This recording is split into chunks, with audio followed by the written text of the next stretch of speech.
Le projet ESS Cargo, un projet de tiers-lieu. L'Université de Rennes 2 souhaite créer avec le projet ESS Cargo un nouvel espace collaboratif ouvert sur le quartier au cœur du campus Villejean à Rennes. Qu'est-ce qu'un tiers-lieu? Il s'agit d'un lieu hybride qui se situe entre le privé et le public. L'activité qui s'y déroule est gérée par la coopération et l'autogestion d'un collectif mettant en commun le savoir-faire et les compétences de chacun. Citons quelques références. Une équipe d'étudiants de l'université de Berkeley, en Californie, supervisée par le cabinet d'architecture japonais Kengokuma et Associés, a signé le projet Nest Wigro, qui a remporté le 4e concours international d'architecture Lixil en 2014. Il s'agissait d'imaginer un jardin fertile et harmonieux qui entrerait en interaction avec l'environnement sur l'île d'Hokkaido au Japon. Après le tremblement de terre et le tsunami qui a dévasté en 2011 la petite ville de Rikuzen-Takata au Japon, Toyo Ito et une équipe de jeunes designers japonais ont créé un centre communautaire modeste dans les décombres, la Maison pour tous. Un programme, des réflexions autour du recyclage et de la redistribution à circuit court. Un tiers-lieu intersolidaire qui permettrait aussi aux étudiants d'autres campus, d'autres écoles, de se retrouver dans un espace commun.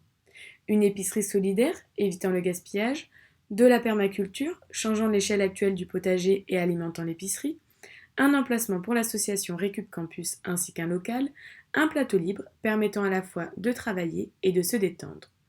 L'objectif de ce tiers-lieu est de devenir un repère pour les Rennais, un bâtiment indépendant de Rennes 2, accessible à tous et attrayant, faisant office de point de ressourcement, de partage et d'envie. Ainsi, nous avons axé notre réflexion autour d'un second programme parallèle. L'ensemble de ce projet a été pensé autour de la question du être ailleurs et faire avec la pluie. En effet, de grands parcs sont mis à disposition dans Rennes, comme le Tabor ou les Gailleuls. Pour autant, leur proximité n'est pas quotidienne pour les habitants du quartier étudié.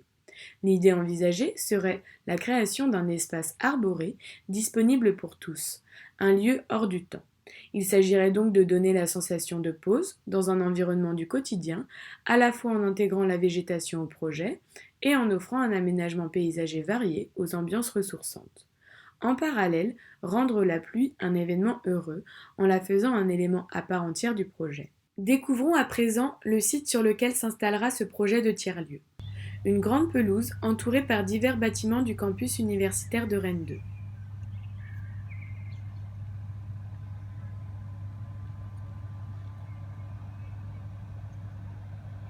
Le bâtiment universitaire des lettres, un gymnase, un potager partagé isolé et peu visible, une radiolab et une cafétéria, un stade.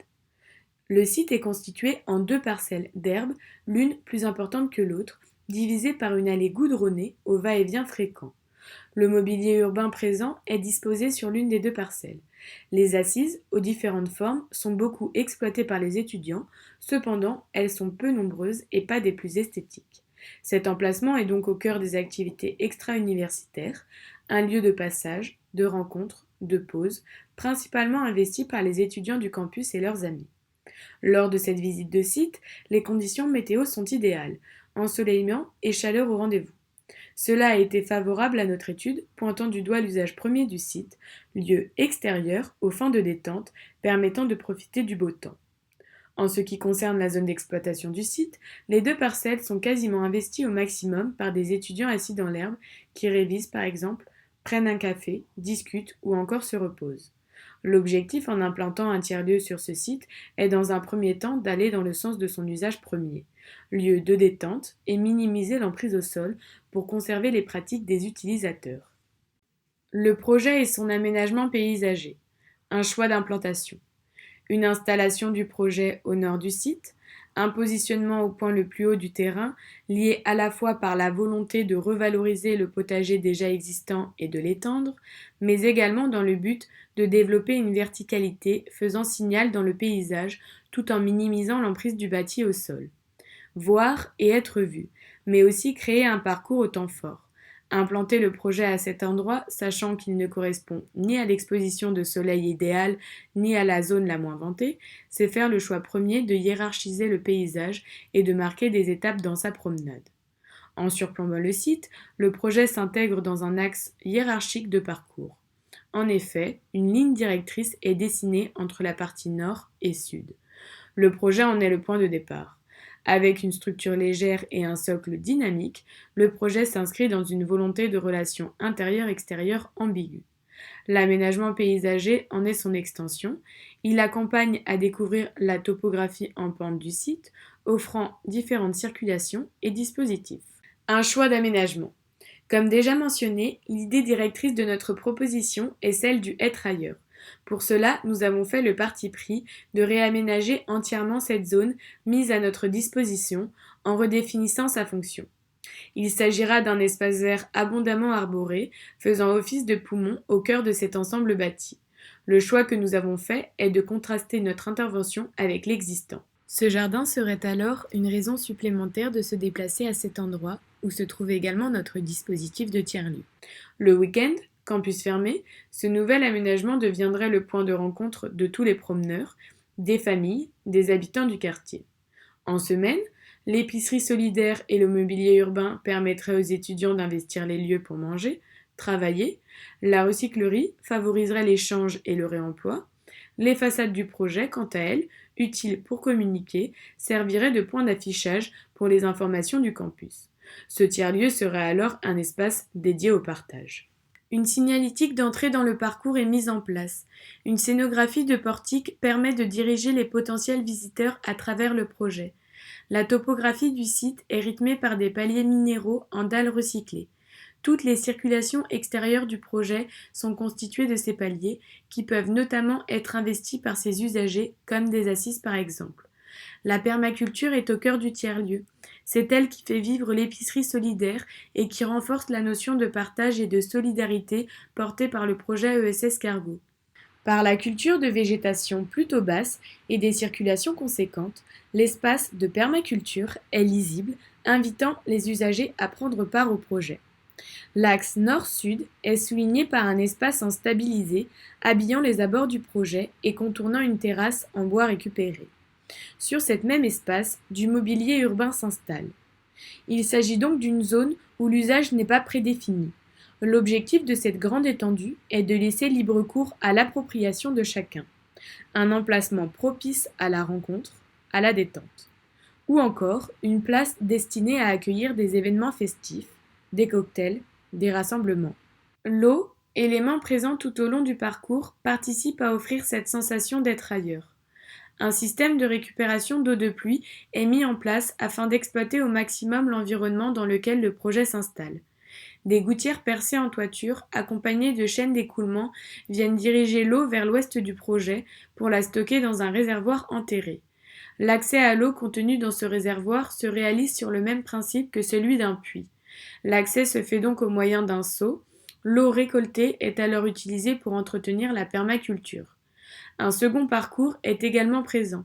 L'eau s'écoule le long des rampes, accompagnant le visiteur dans sa circulation.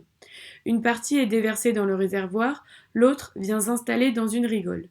La rigole, une ancienne gouttière récupérée en zinc, s'arrête devant la route pour devenir une canalisation transportant l'eau en souterrain et la laissant réapparaître quelques mètres plus loin, approvisionnant une petite cascade en escalier. Les plantes humides s'installent sur chacune des marches de la cascade et sont alimentées par l'eau. Enfin, l'eau termine son parcours dans un bassin naturel en partie basse du site. La densité arborée située autour offre quant à elle des sous-espaces plus intimistes où chacun peut venir s'y ressourcer et se couper visuellement du reste du campus. Ces espaces denses contrastent avec l'étendue centrale plutôt basse. Le projet.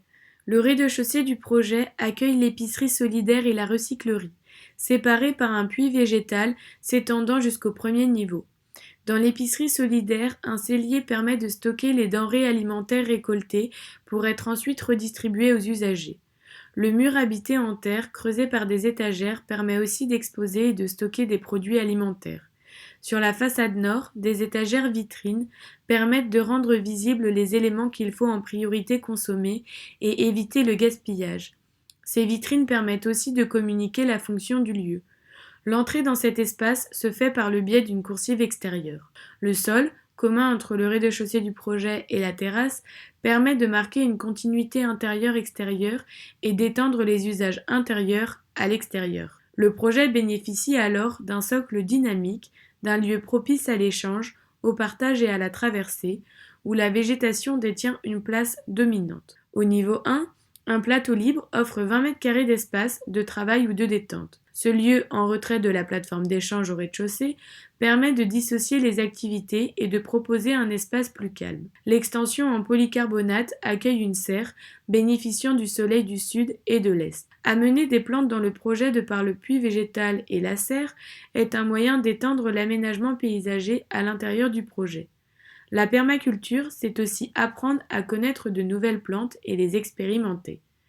Le plateau libre et la serre sont reliés par 2 portes à la terrasse extérieure. Depuis celle-ci, on peut avoir une vue d'ensemble sur l'aménagement paysager. C'est par la terrasse que l'accès PMR se fait, grâce à 4 rampes constituées de grilles métalliques percées, portées par des poteaux métalliques ancrés dans le sol. La structure. Le projet ESS Cargo repose sur un soubassement en gravats de béton issu de la démolition de chantier. Les murs porteurs en terre sont quant à eux installés sur un soubassement en pierre et composés en bauge. La bauge est une technique de construction caractéristique de la Bretagne. Elle reste facile de mise en œuvre et idéale lors d'un chantier participatif. Ainsi, les étudiants du campus peuvent aisément prendre part à l'édification des murs. L'ossature bois, composée de poutres et de solives, vient soutenir les planchers du niveau 0 et du niveau 1. Les plots viennent comme fondation sous chacun des poteaux. Les 4 poteaux en bois du puits végétal sont les plus grands et se distinguent au loin. Le premier niveau vient se fermer par un plancher bois et une isolation paille. L'étanchéité de celui-ci est assurée par la surélévation d'un deuxième toit en tôle maintenu par des tasseaux. Pour conclure, on peut parler du projet ESS Cargo comme un tiers-lieu qui s'inscrit sur le site de l'université de Villejean tout en ouvrant ses portes à l'ensemble du quartier.